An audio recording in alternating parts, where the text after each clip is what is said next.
Voici les 6 erreurs que tu dois à tout prix éviter de faire si tu veux créer et publier ton application de tes rêves sur l'App Store. Si tu ne me connais pas, moi c'est Clément Golden, développeur iOS, fondateur de l'école en ligne Appcademy. Abonne-toi à la chaîne si la création d'applications Apple est un sujet qui t'intéresse. Et du coup dans cette vidéo je vais te donner les 6 erreurs à éviter. La dernière est la plus importante selon moi, c'est pour ça que j'ai mis à la fin pour le watch time. Une seule de ces erreurs peut t'empêcher de réaliser ton objectif, donc reste bien attentif tout le long de cette vidéo. Et donc c'est parti, on commence avec la première erreur à éviter. Je vous recommande personnellement de ne pas commencer à créer l'application de vos rêves directement. Je vous conseille plutôt de commencer par créer de A à Z une première application plus modeste et de la publier sur l'App Store. Faire ça, ça va vous permettre plusieurs choses. Déjà, si vous devez faire des erreurs et vous allez en faire, vous allez plutôt les faire sur ce premier projet brouillon, entre guillemets. Et ces erreurs, du coup, vous ne les ferez pas sur votre gros projet d'appli. De faire ça, ça vous permettra aussi de pratiquer et de savoir comment on crée une application de A à Z, en passant par la préconception, le code et la publication. Vous saurez quoi faire de A à Z. Et comme ça, vous saurez aussi quoi faire pour créer votre grosse application. Maintenant, deuxième erreur, maintenant que vous avez créé votre application brouillon et que vous voulez passer à votre vraie grosse application,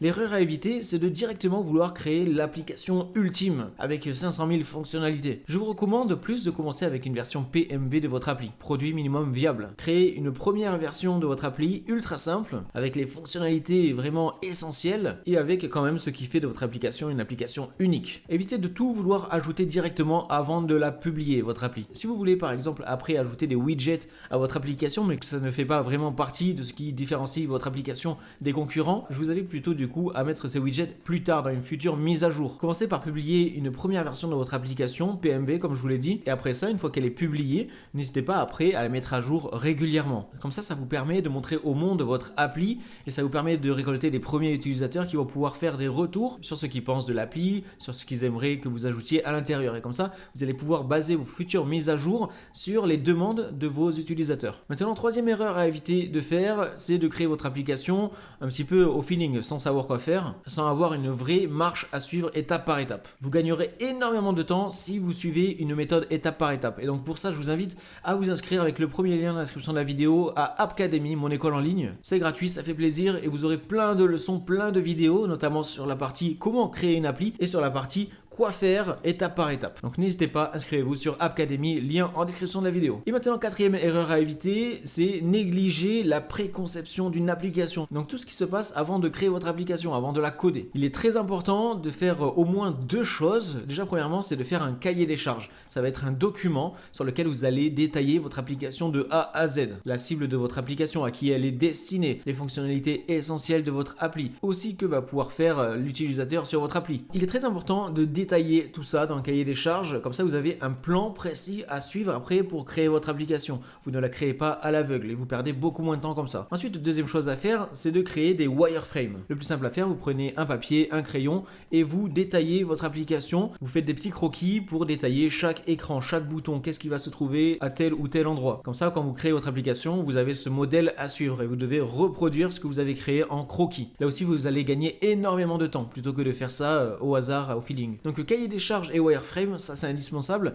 Et en plus, n'hésitez pas si vous le voulez à faire un prototype, notamment par exemple sur l'application Figma. Je pense que ce n'est pas 100% obligatoire, vous pouvez tout à fait créer votre application avec juste un cahier des charges et des wireframes, mais ça peut être pourquoi pas un plus de créer un prototype sur Figma. Du coup, dans l'idéal, je pense que c'est quelque chose à faire, un prototype, mais je pense quand même que c'est pas totalement indispensable pour débuter et créer les premières versions de son appli, surtout si vous travaillez tout seul sur votre projet. Et maintenant, cinquième erreur à éviter, ça va concerner apprendre à coder, apprendre à créer des applis. L'erreur à éviter, c'est de ne tout simplement pas coder. Bien sûr, vous pouvez suivre des tutoriels et même des cours, par exemple sur Appcademy, mais il est aussi très important après ça de coder par vous-même et ne pas seulement recopier du code. Il est important d'essayer de faire des tests, des expérimentations pour rencontrer des problèmes, des erreurs et pour arriver à passer par-dessus, à les corriger. Et c'est comme ça qu'on apprend le mieux. Donc c'est ultra important de pratiquer par soi-même. Et maintenant, sixième et dernière erreur à éviter, pour moi c'est l'une des plus importantes. L'erreur à éviter, c'est de ne pas maîtriser Swift. Swift est vraiment le langage de programmation Apple et donc il est à la base de toutes les applications Apple et notamment iOS. Peu importe ce que vous allez vouloir créer comme appli, peu importe les fonctionnalités que vous allez vouloir ajouter, c'est basé sur Swift. Et donc c'est pour ça que c'est